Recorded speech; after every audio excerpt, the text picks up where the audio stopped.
Un grand salut à tous et à toutes. Bienvenue à notre petite rubrique. Je suis Pierre. Notre invitée est une star canadienne d'origine haïtienne, une étoile qui a performé un peu partout à travers le monde. Atesia, si vous voulez, j'aimerais débuter l'entrevue en parlant de votre carrière dès l'âge de 14 ans. Oui, bonjour. Merci beaucoup de m'avoir invité aujourd'hui à votre émission. C'est vraiment un grand plaisir d'être avec vous. En ce qui concerne ma carrière, effectivement, j'ai commencé à 14 ans. J'étais toute jeune, j'aimais chanter et puis j'ai fait une comédie musicale qui s'appelle Starmania à l'école.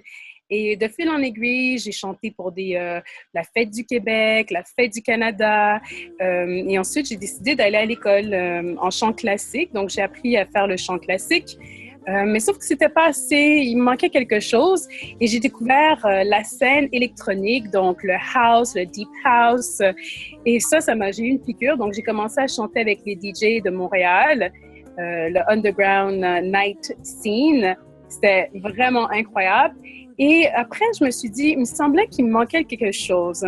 Donc, je suis retournée à du jazz. J'ai pris des cours à l'université McGill. Et à ce moment-là, je me suis dit, OK, je pense que je vais aller plus dans cette voie-là. J'ai continué à chanter avec les DJ, mais j'étais plus dans mon style à moi, qui était plus de la musique world. Mais vous avez aussi joué la femme de Martin Luther King dans une comédie musicale. Je suis curieux d'en savoir beaucoup plus. Oui, ça date de quand même assez longtemps. Il y avait une comédie musicale qui s'appelait Freedom, qui avait été faite. J'étais très, très jeune à l'époque. Et qu'est-ce qui est arrivé? Ben, c'est ça, j'ai été la femme de Martin Luther King. J'ai fait pas mal de comédies musicales aussi à l'époque. Et en tant que femme de Martin Luther King, c'était un honneur pour moi. Et je pense que c'était vraiment une expérience inoubliable. Ça mettait en parallèle la vie de Moïse et la vie de Martin Luther King, comment ils ont sorti leur peuple de l'esclavage.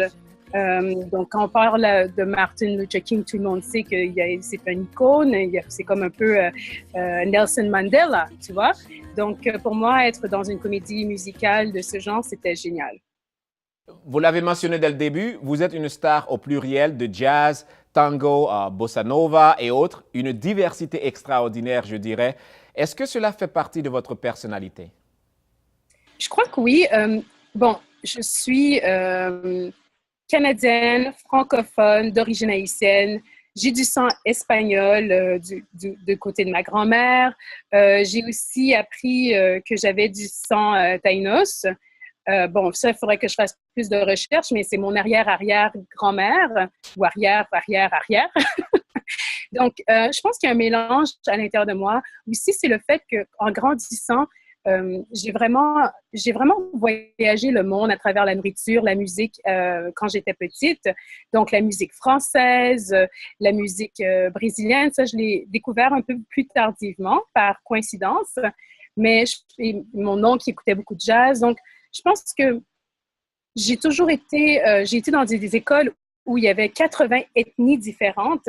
Donc, j'étais toujours attirée par ces gens-là, comment ils vivent. J'avais des amis qui venaient du Sri Lanka, de la Chine, de la Pologne, et j'étais toujours intéressée. Donc, bref, je pense qu'en m'intéressant à eux, j'apprenais aussi sur leur culture, leur musique, leur tradition, et ça fait qui je suis aujourd'hui avec la musique que je fais, que j'adore et que je chante. Parlons d'Haïti, j'aimerais savoir qu'est-ce qui garde votre fierté haïtienne? Pardon? J'aimerais savoir ce qui garde votre fierté haïtienne. Bon, la fierté haïtienne, ça date de... Je ne sais pas d'où ça vient. Depuis que je suis petite, j'ai toujours été fière d'être haïtienne. J'ai toujours demandé à ma mère, je veux aller en Haïti, je veux aller en Haïti. Puis quand j'étais toute petite, je ne me rappelais plus. Et puis ma mère disait, bon, c'est pas maintenant, c'est pas le bon moment et tout. Et ma fierté haïtienne, c'est... Vous savez, les Haïtiens sont les premiers qui se sont arrangés de sortir de l'esclavage. C'est un peuple très fier, malgré la pauvreté. Bon, c'est sûr qu'il y a 3% de la population qui détient 80% de la richesse en Haïti, mais la population, en dépit du fait qu'ils sont pauvres, ils sont heureux, ils sont inventifs, ils ont la musique, ils ont la culture, ils ont l'art, la nourriture, un bon lambi, un griot, mais je veux dire, c'est quelque chose d'incroyable, quoi. J'adore ma culture. C'est moi. Je veux dire, mes parents sont haïtiens. C'est pas parce que je suis née au Canada que je vais mettre ça de côté. J'ai été imprégnée dès ma tendre enfance avec la culture et les valeurs haïtiennes, avec un petit côté canadien, évidemment. Donc, c'est ça. Ateja, vous performez un peu partout à travers le monde, en Chine, au Brésil, au Vietnam, en France, en Australie, entre autres. La première haïtienne à performer en Sydney, si je ne me trompe pas. Comment a été l'accueil? Bon, j'habite en Australie depuis, ça va faire, à la fin de l'année, ça va faire 3 ans que j'habite là-bas. L'accueil est vraiment, je pense que c'est vraiment un bel accueil. Les Australiens sont ouverts. Mon public, en général, c'est un public international. Quand je dis ça, c'est parce que, justement, quand on s'en va en Australie, on peut, surtout à Sydney, OK? Donc, moi, je suis à Sydney. Je ne parle pas du reste de l'Australie, mais surtout, en particulièrement, Sydney. Vous avez des gens qui viennent de la France, une grande communauté française. Vous avez une grande communauté brésilienne aussi. Et moi, je chante en français, en anglais, en portugais, en créole. Donc, déjà là, ça fait des gens qui sont intéressés à ma musique. Ensuite, les Australiens, quand ils découvrent que je suis haïtienne, ils se disent, je suis étonnée de voir à quel point il y a des gens qui connaissent Haïti, qui vont dire, « Ah, t'es haïtienne, peux-tu nous parler plus de ton pays? » Ils connaissent un peu l'histoire. Même un chauffeur de taxi, la dernière fois, il me disait, « Ah oui, je sais qu'est-ce qui est arrivé. » Il connaissait tout. J'étais vraiment sidérée. J'ai dit, « My God, c'est incroyable. » Il y a aussi quelque chose d'incroyable pour moi par rapport à ça, c'est il y a aussi la communauté, les Pacific Islanders, il y a aussi les Australiens aborigènes, les natives, comme on dit, aboriginals, et il y a aussi une grande communauté des Caraïbes, ça veut dire de Mauritian Island, Guadeloupe, French Guiana. Vraiment, il y a une bonne communauté. Et je crois que quelque chose de magnifique, c'est quand je marche dans la rue et puis on se côtoie, on se voit, on se sourit. Des fois, ils nous disent bon, tu sais, on se dit bonjour. Donc, je pense qu'il y a vraiment l'accueil là-bas est vraiment incroyable. Et aussi, il ne faut pas oublier que l'Australie, c'est un jeune pays. Et maintenant, l'Australie ouvre de plus en plus, ils sont plus, comment je pourrais dire ça? Je n'allais pas dire ouvre ses portes, mais ils sont de plus en plus ouverts aux autres cultures. You know, they're embracing it. Donc, ça, c'est vraiment... et c'est comme ça que je le sens. Je pense j'ai un très bel accueil et je suis très heureuse d'être en Australie. Et puis, pour tous ceux qui sont là-bas, qui écoutent, vous devriez faire un petit tour en Australie parce qu'il y a quelque chose d'incroyable là-bas. Finalement, c'est comme si c'était le mélange du Canada, de toutes les belles choses du Canada. Donc, un exemple, ici au Canada, il y a la démocratie, c'est sécuritaire, etc. Et... en Haïti, je veux dire, il y a les palmiers, il y a la mer, il y a les fleurs, il y a les mangues et tout ça. Donc, je retrouve ces deux choses-là, ces deux éléments, ces deux trucs que j'adore le plus en Australie. Donc, c'est pour ça que je me dis, waouh, l'Australie, c'est génial. Très bien dit, Ateja. Je sais que vous travaillez sur plein de projets.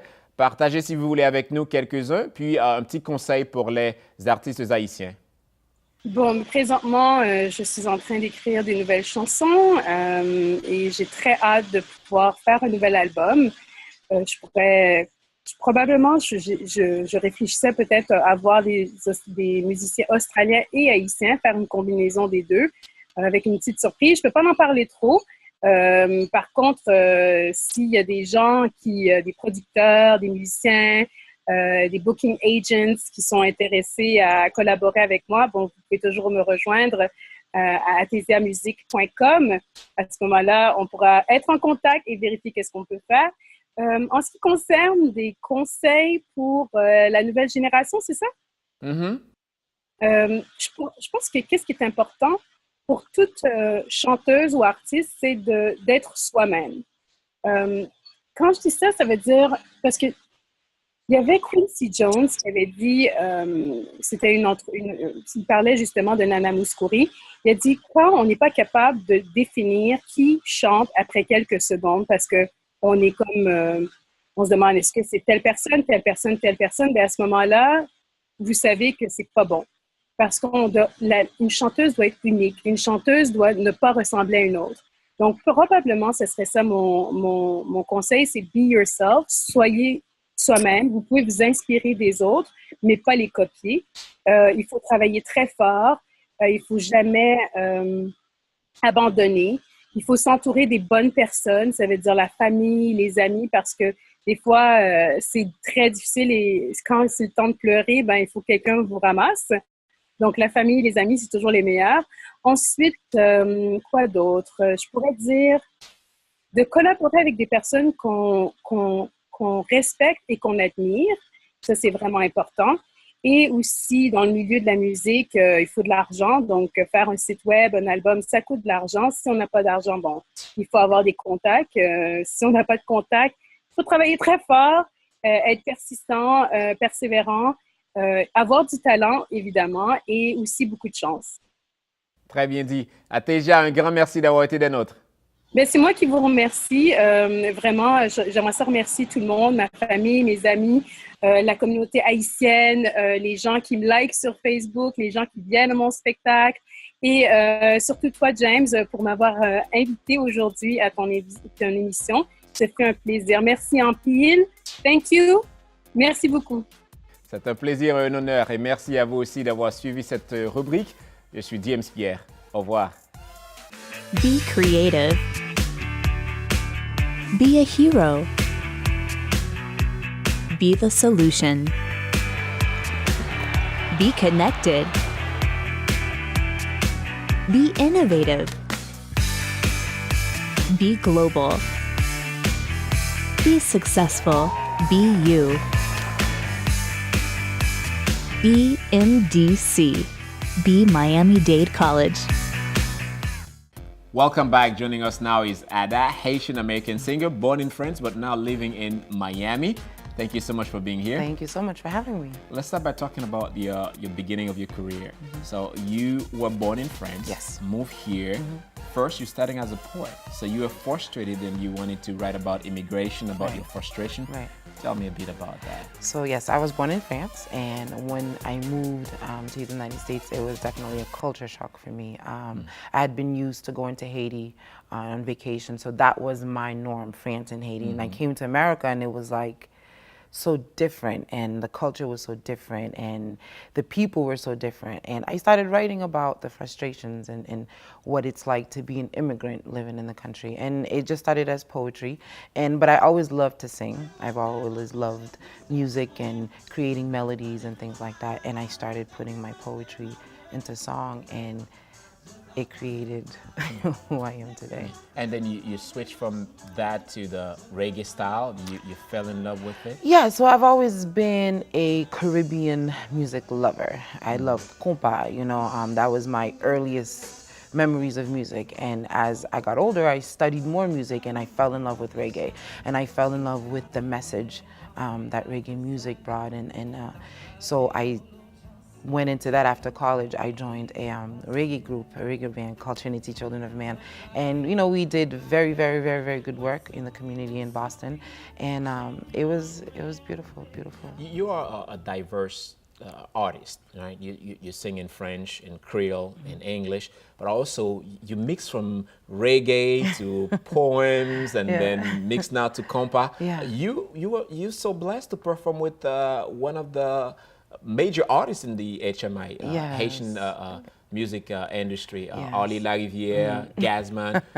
Tell me about that. How was it? Those are opportunities that I've just been so blessed to have, really, and it really was just under divine order that they happened. I met Gazman at a bal, and we just kept in touch, and he came to Boston and asked me to sing without even knowing how I sounded or anything, and he said, we should sing together on stage, and we did, and that opened up my interest in doing Haitian music. And after that, continuing to do gigs and things like that, I had the opportunity to sing backup for Arlie at a couple of shows with New Look, and that again was an amazing experience to be able to learn from such two great icons in the music industry, in the Haitian music industry. So it's definitely. I attended one of your events at Mocha. You performed. It was amazing. Thank you. You have a music video out there. I do. Tell me about it. My first single was just called Défilé. Oué, which in Creole means to strut your stuff. I wanted to write a song to empower women, Black women, to continue dreaming, to continue pursuing whatever it is that they love doing. And I wanted to connect that closely with the Haitian culture. So Défilé is like an anthem to women to stand out, to be proud, and to understand that there's nothing missing, there's nothing wrong with the way they are, and that they can succeed. And so we created a beautiful video with lots of colors and lots of beautiful girls and having a good time and being positive and supporting one another. And that's how I wanted to come out with my first single. I wanted to come out strong. I wanted to come out not necessarily about myself, but about all of us, you know, because this is all of our stories. We all are connected through this experience that, you know, that we call life. And I wanted to make sure that, you know, was the message. At the beginning, frustration, the culture shock, that was what motivated you to start writing. Yes. So now what is your motivation? That's still the motivation, the day-to-day life struggle.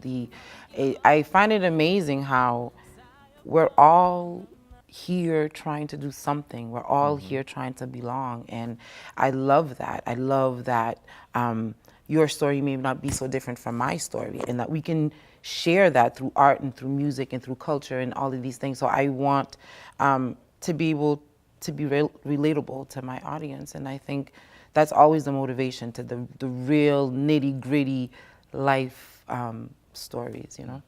How do you feel yourself in the HMI business? Born in France, you know, not even Haiti, you're coming here, and now you're creating your own market. How do you see yourself?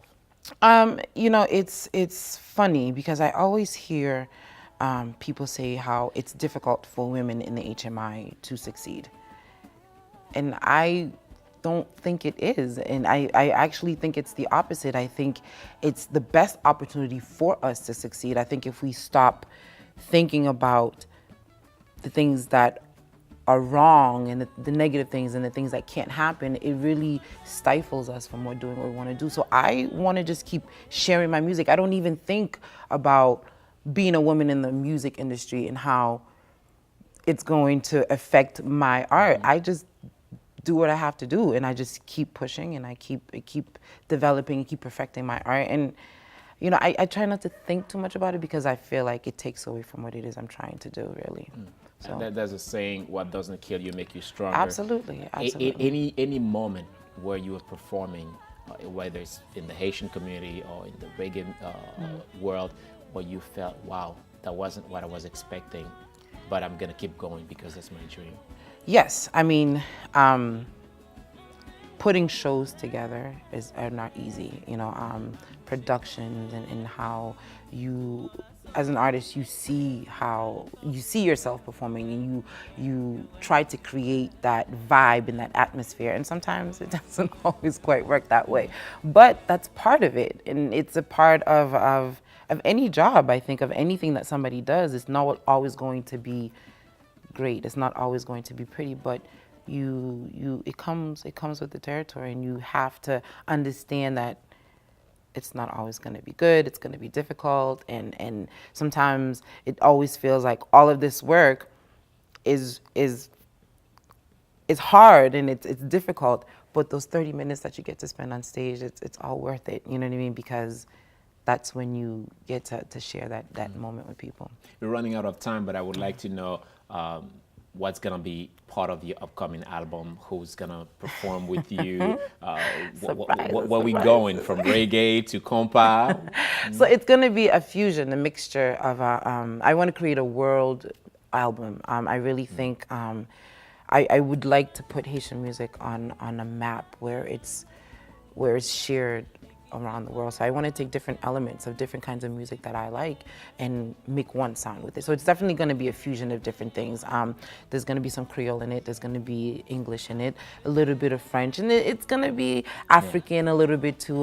So it's going to be fun. Lots of surprises, cool collaborations. I'm really just looking forward to putting it out there for people. And should I say that you have many fans in the Haitian community, from Nelda, Tico, Angie. They are saying great things about you, and you perform very well as well. So good luck, and Thank you so can't wait much. to see the upcoming album and Thank then you. what's coming up next. Thank you so much. Thank you. Thank you. Thank Thanks you for having me. And thank you as well to you for watching. Stay with us. We'll be right back. Miami-Dade College is a great, great college. It changed my life. Miami-Dade is really like a family. They really embrace the students. They really have a way of making you feel wanted, making you feel loved, making you feel that you could really do what you desire to do. I'm very happy that I came to Miami-Dade College North. Wonderful faculty, wonderful advisors. I feel speechless because they're so good at what they do. I feel that students should not give up. They should become someone. They should be in a major that they love. And Miami-Dade really, has made a huge impact on my life for the better. I feel that everyone should do that. Everyone should take that extra step and continue their education. Come here to Miami-Dade. Miami-Dade is great.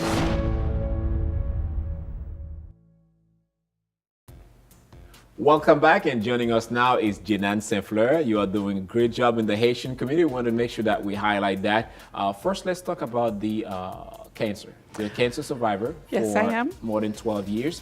Tell me about that process, and obviously in the Haitian community, this is a taboo. This Yes. is a very, particular issue to talk about. Thank you for having me, James. I'm happy to be here. About 12 years ago, I got diagnosed with breast cancer. I'm a 12-year survivor. I went through my treatment, I did my chemo, my radiation, and I started volunteering for the Susan G. Komen Foundation. And from there, I decided to do outreach in the community. So I go on television, or I go on the radio, talk about breast cancer awareness in the Haitian community. Culturally, we do not like to talk about diseases in general, and I realize that. And people even told you, hey, this is a personal matter. You Why have are you to be upfront. Exactly. Why are you talking about it? I would not be talking about it. But I realized that I got saved because I was stage 3 cancer, meaning stage 4, I would have died. And nowadays, people don't realize, you hear people have cancer this week, and then next week they're dead. We have people not dying of AIDS because the awareness is being done. So I want the community, not only the Haitian community, the Caribbean community, but especially my Haitian folks, to understand that being sick, it's something that is as natural as breathing. And the more you know about the disease, the more awareness that we bring to the community, we will be able to save lives. Early detection saves lives. If you do not know what's killing you, you'll just be dead in a minute. Yeah, and you are doing a lot, as I said, in the community. Not only on that point of view, you're also a promoter. You're living life. You're living life despite what you're doing. Yes, I do not want breast cancer to define me, and I will not let this disease kill me. Probably something else. And I do a lot of promotion for the culture, but it's also a way to bring that same awareness. We do jazz sessions through the Haitian Chamber of Commerce. And the Chamber just started a campaign called Good Health Mean Good Business, because we have people suffering for hypertension, cancer, and still dying. So as long as I could rally a few people and sit them down and talk about cancer, I will take the opportunity to do that. I have not been asked to go to any jails or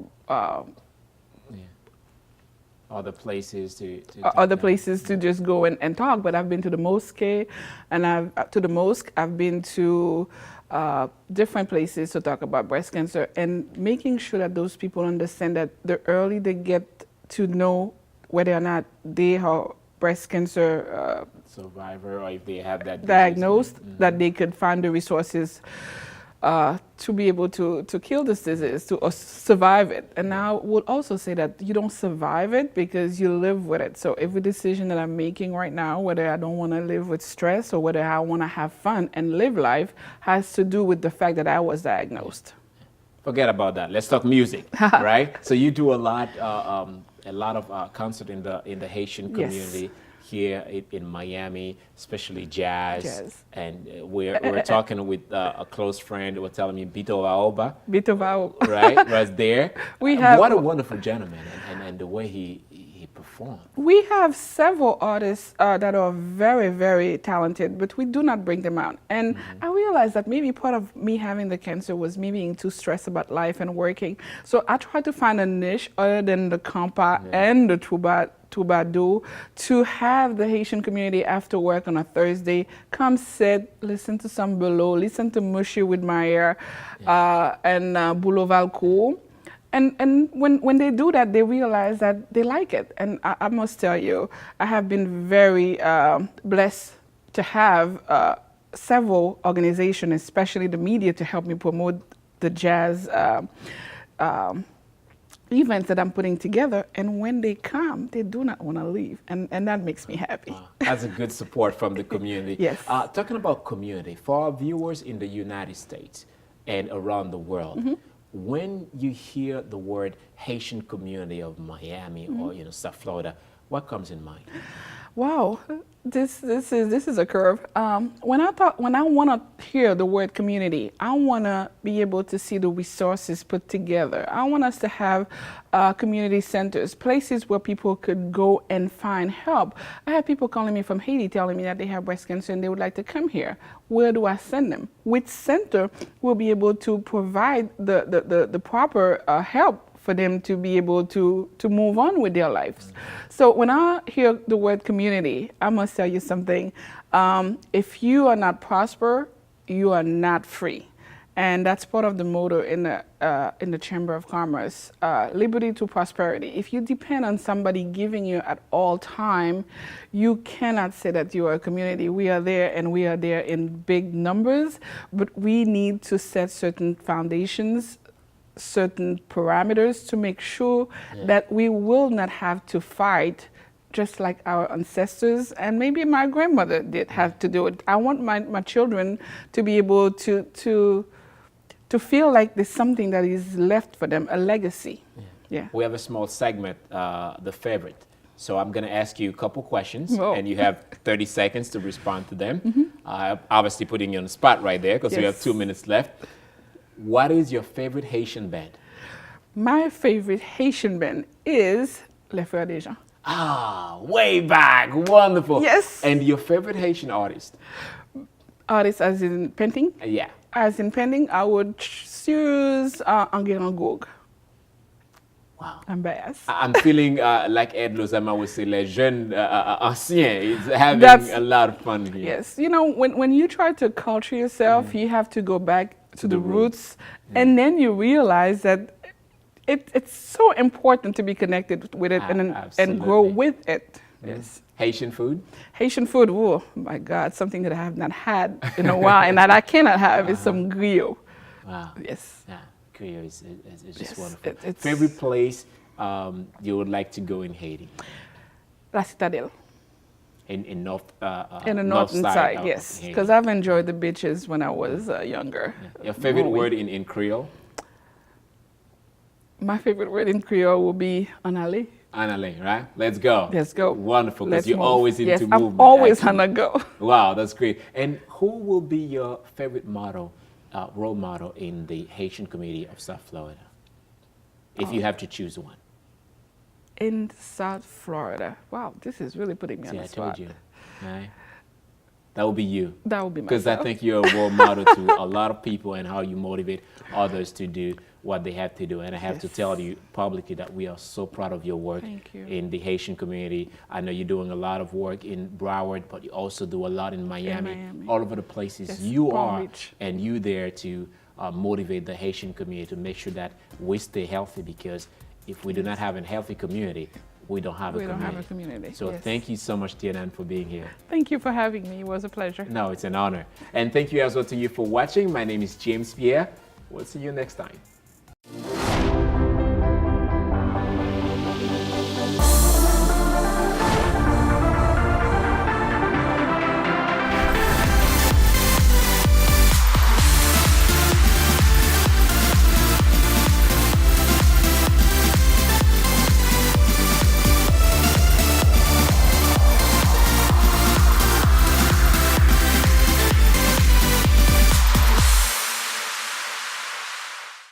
Be creative.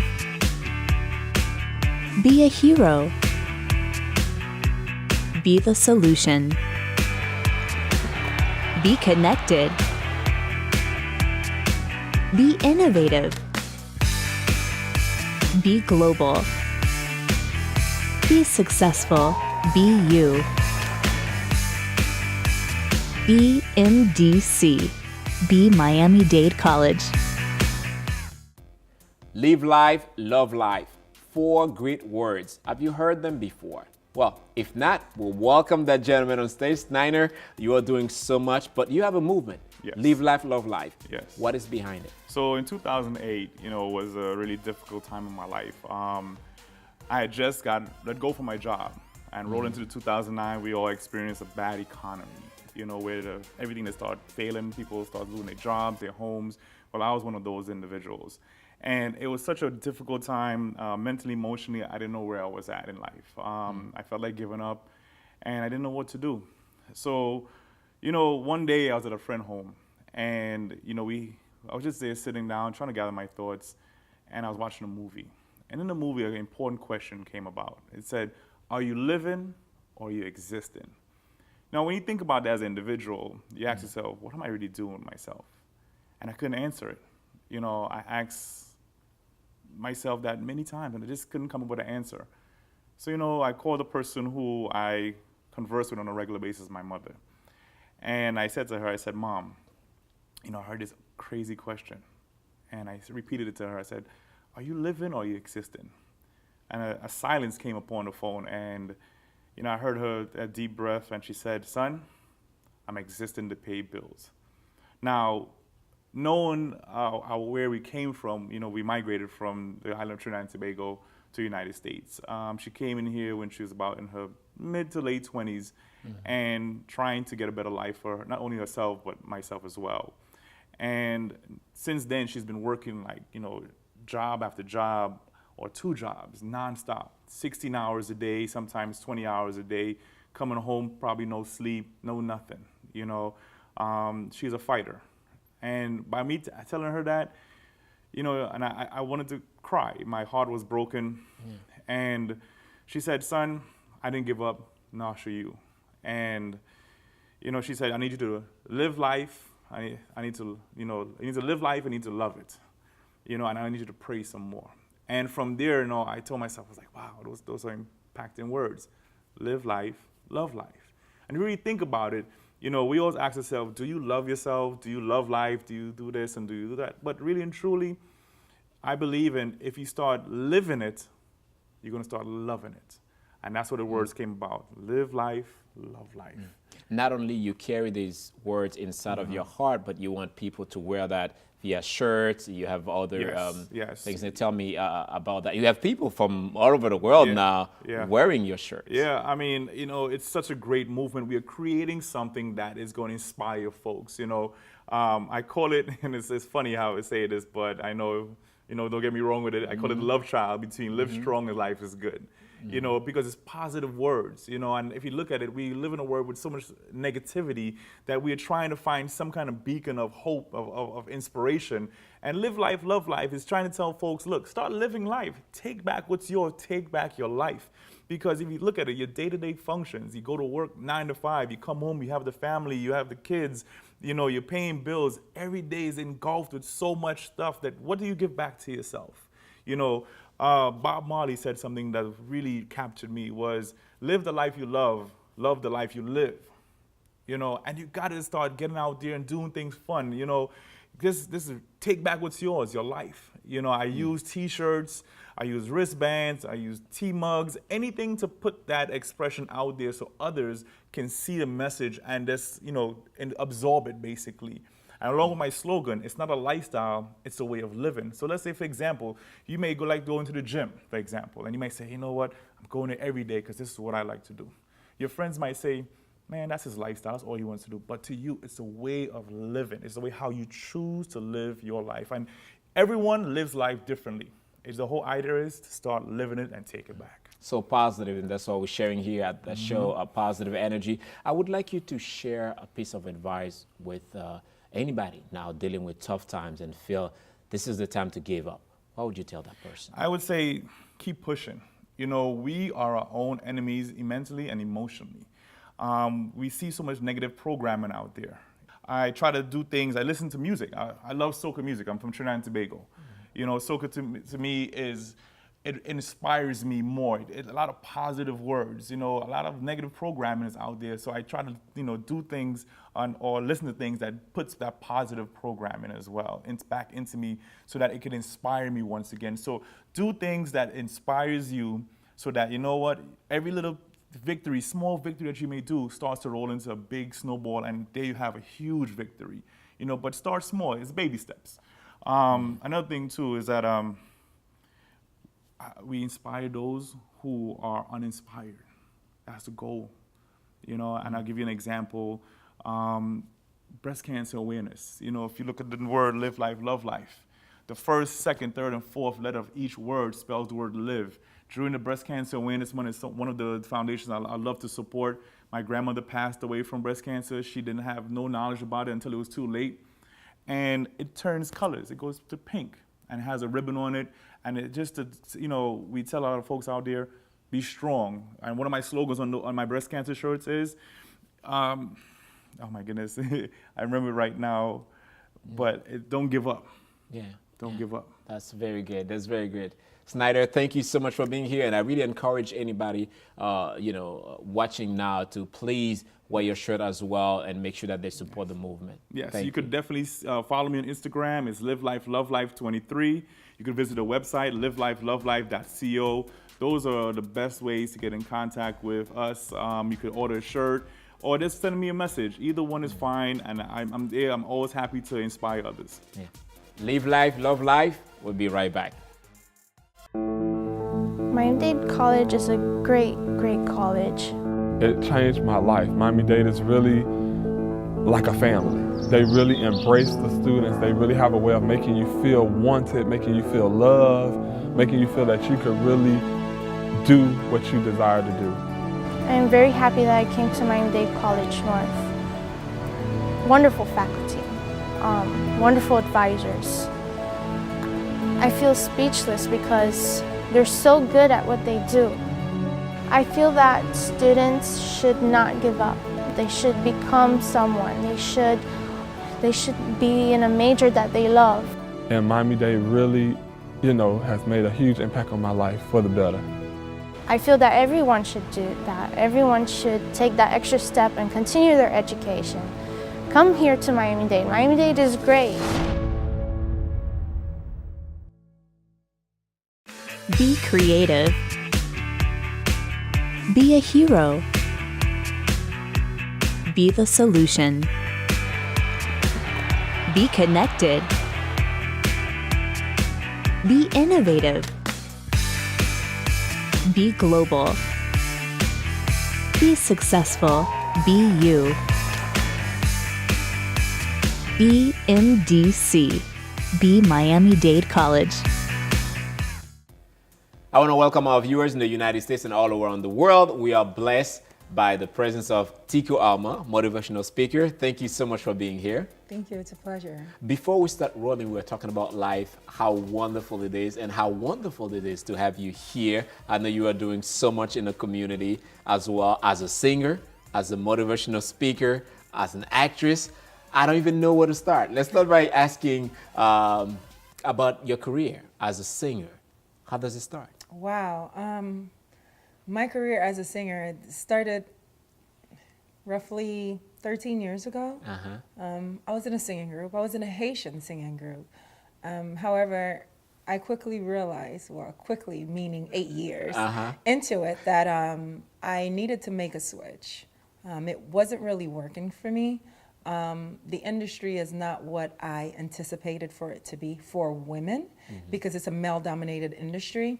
So I decided to leave music and shift into other things. However, yet there are still, some very dear to heart individuals, singers, icons, as I would call them, within our community that when they come around and they need Tico as the singer, they get Tico as the singer. And you performed a lot with Emily Michelle. Yes, right? I love Emily. Emily's a treasure. She is the root. She is the backbone of Haitian women. She represents everything that is the essence of making a woman. and she is someone that is well respected, not just for her artistry, but also as a human being, as a woman. Like she emulates everything that is powerful, everything that is strong, everything that is beautiful, everything that is bold, and c'est maman tout le monde, you know? Absolutely. You created the conversation, women for women, to empower women. Why you felt it was so important to add that voice? You know, Conversations for Women by Women is something that screamed from my early childhood as a child, as a little girl growing up. Growing up, I didn't have role models. My role models were, you know, Beyonce and the Salt and Peppers, you know, the Destiny Child. And honestly, we didn't relate really. They were relatable because they were successful. They were my role models because they were successful. I wanted to see myself in their place, but not necessarily for the fact that, on a personal level where I can pick up the phone and say, hey, Beyonce, I have this situation I'm going through. Any suggestions? I couldn't do that, you know, and as a little girl, I feel that we need that voice. You know, we need someone that we can look up to. And the Haitian community does a very poor job because the unity is not there. Not to say that we don't have role models, but because the community is not united, it's very hard to find those individuals that you can look up to as a role model. So Conversations for Women by Women came about because I believe, as a Haitian American, I'm a minority to the third power. One, I'm Black.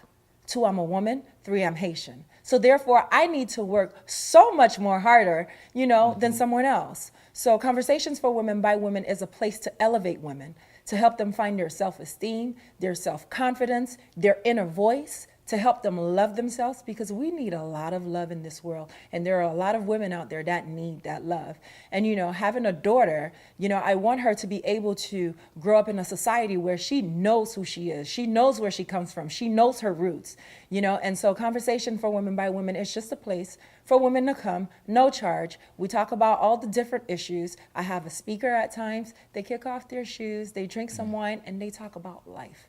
Because sometimes the people that we consider ourselves to be the closest to are the people that knows very little about us because we're afraid to be judged. It reminds me, the setup reminds me so much of Haiti when we talk about Conversation Batitante. You know, it's like a family reunion. Yes. Where you talk about everything. Everything, yes. And you know, we make sure that these women leave Conversations for Women by Women with something.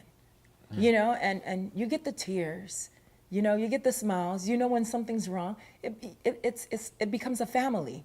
You know, it's a group of women that are family. And as I help them navigate through life, they in turn help me as well. You know, so it's a ball of energy being transferred. Yes, and absolutely. It's just beautiful. Yeah. Tico, you are a professional model, very popular.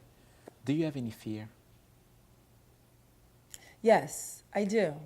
I fear that I won't face, you know, the fears that stand in the way of me getting to what it is that I want to do. Let me make it clear that modeling is just an avenue for the things that I really want to do. My modeling is attached with purpose, and that purpose is to be able to do something for someone else, you know, someone that can't repay me back.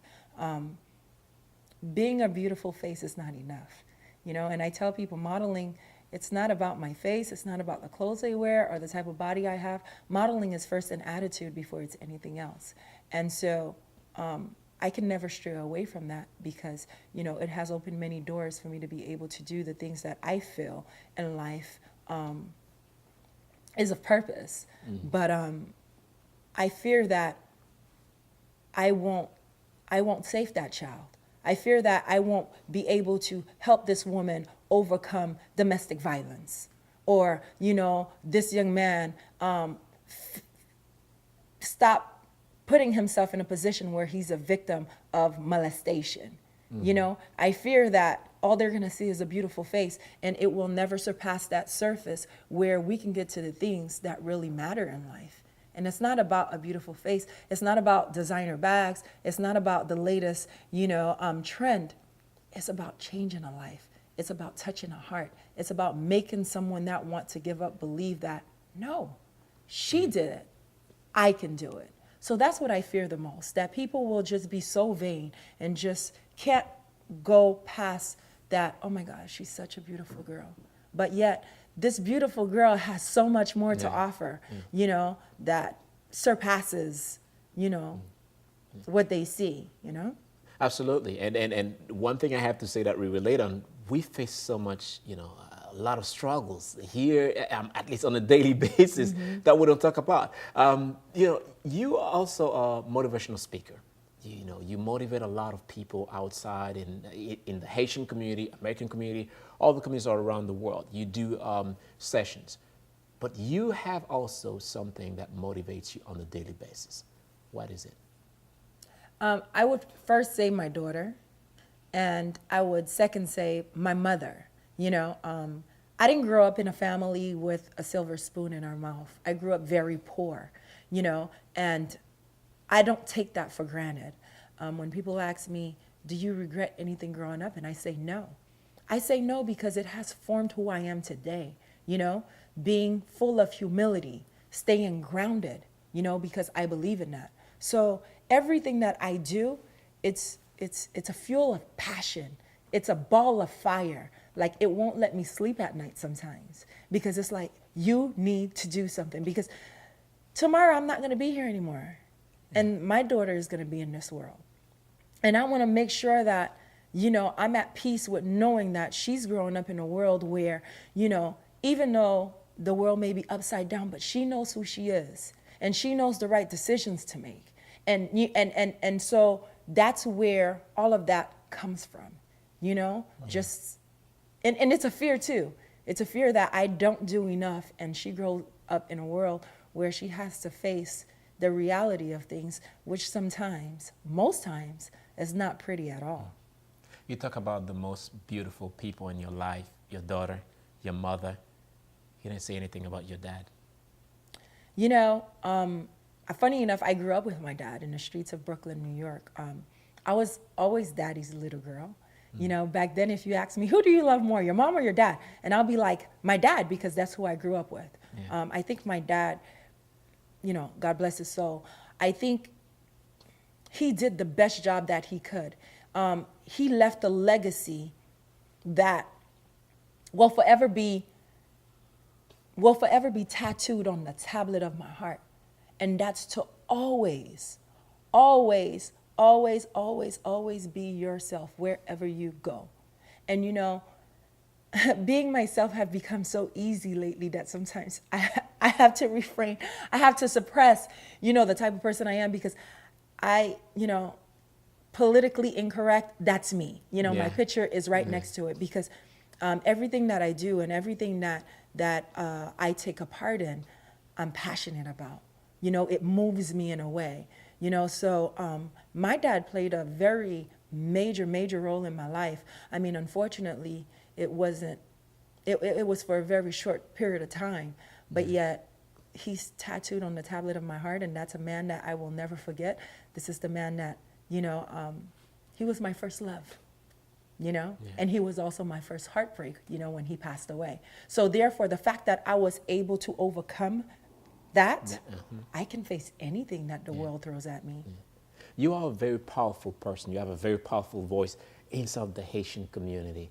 I want to know your perspective about the Haitian community, especially in Miami. When you see that community, what is that telling you? There's a lot of work to be done. However, I do recognize the progress. I think when it comes to Haitians, when it comes to Haiti, we don't value what we have. Unfortunately, Haitians love handouts. And a lot of difficulties, a lot of struggles that we face today is because we're always expecting that handout. I think another thing my father taught me growing up is never to expect, because the minute that you start to expect, You're bound for disappointment. And I think Haiti has put herself in a position where there's always expectation. Oh, this go down in Haiti. Oh, we need help. Oh, the United States not helping us. Oh, Cuba's not helping us. Oh, no, help yourself. You know, in the Bible it says, you take a few steps, trust me, I got you all the way. You know, it's the same thing with models. They come to me and Tico, I need your help. I need to see if you really need my help. I need to see the steps that you're taking. I need to see if you're really serious, because I'm not going to invest my time in someone or something that is not serious. How do I know that you're serious? When you start to invest in you. I think the Haitian community here within Miami, we're disconnected. We don't know who's who, you know, or you have to be a part of a certain class to be invited to certain things, to be able to be at certain events. You know, I would say, I'm not to toot my own horn, but I am the ambassador of beauty for Haiti. That's because wherever I go, they always seem to say everything else but the fact that I'm Haitian. No, you can't be Haitian. You're African, you're Jamaican, you're Bahamian. And I'm like, no, I'm 100% Haitian. You know, because there's this stigma that we're ugly, we're boat people, we smell, we're this, we're that. And it's like, no, you got it all wrong, you know?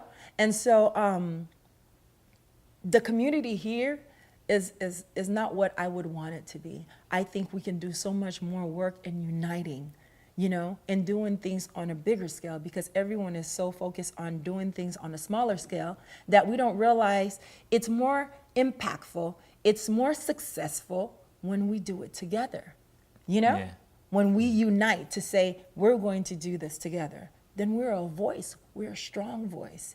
And guess what? People will turn around and be like, oh, who are these people? Yeah. I'm wondering, Tico, what do you have time? You doing so much, you know, as a model, actress, motivational speaker. Now you have an upcoming TV show. Tell me about that. And not only that, but you're switching from modeling to the kitchen, right? Well, you know what? I think in my past life I was a chef because I love to cook. You know, that's my way of, that's my therapy. You know, it's therapeutic to me to be in the kitchen cooking. Should I invite the whole crew at least every time? You know, yeah, you have some jazz, you have some red wine, because I don't drink, but red wine, oh, I'll drink. You know, and it's very therapeutic to me. Now, everything that I do is very well calculated. I've been like that since I was a little girl. There's always a reason for what I do. It's like a math problem. I know the beginning to the end, and I know the end to the beginning. You know, in reference to the cooking show, it's called Creole Kitchen with Tico Ama. There's a reason behind it. The same way there's a reason behind modeling, you know, the reason behind motivational speaking, or even becoming an actress. You know, at a younger age, when I started modeling and singing and all of that, I didn't realize how powerful my voice would become, you know, or how well I would be heard within the Haitian community and other communities as well. Now, as I grew older and became much more wiser, I understand how my voice affects the youth. So if I do have a voice, why not use that for the betterment? Why not use it to uplift? Why not use it to make a difference? So this cooking show is put in place, not because I want to be a chef, because I'm so far from that, but because I want to help young Haitian women in Haiti.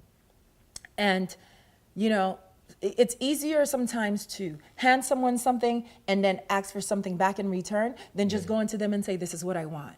So basically it's like, okay, babuku rum, all right, they are our rum. So let me make a dish with babuku rum. See how I can get them around to come and sponsor me. Come and sponsor my events.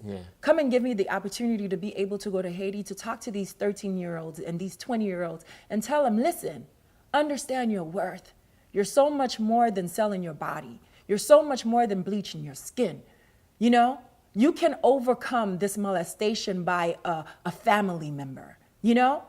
You don't have to stay in a relationship where this man is abusing you. He lives in the state, but because he's giving you a few dollars, you feel that you need to stay. I speak about the things that most people tend to brush under the rug because those are the things that matter. Those are the things that hurt. Those are the things that leave scars behind. And those are the things I wish to speak upon, because sometimes it weighs so much on you that the next thing is like, I don't see why my life matter. I want to commit suicide. People don't just wake up and say, I want to commit suicide. Something that triggers it, you know, low self-esteem. I want to target those things that is not popular, you know? And so therefore, that's why this cooking show came about, because I want people to be able to say, oh, Tico can faire manger, you know? I want to sponsor, or I want my clip, my promotion, my business or whatever. And I'm like, okay, give me a few dollars. And this is what it's going towards. That's where my heart is at. You know, I bleed for Haiti. I love my country, regardless of the ups, the downs, the whatever, I'm there. You know, I'm one of those, like, you know, Black Lives Matter, like right in the forefront, because I want people to understand. And it's not that anything else doesn't matter, but right now, this is a crisis. And I would want someone to understand with love, compassion, and kindness that this is a crisis. How can I help? You know? I have to say, Tico, you have a great heart, and also we are very proud of your work. You're representing Haiti well in everything and everywhere you go. So thank you so much for being here with us. Thank you. And thank you as well to you for watching. My name is James Pierre. We'll see you next time.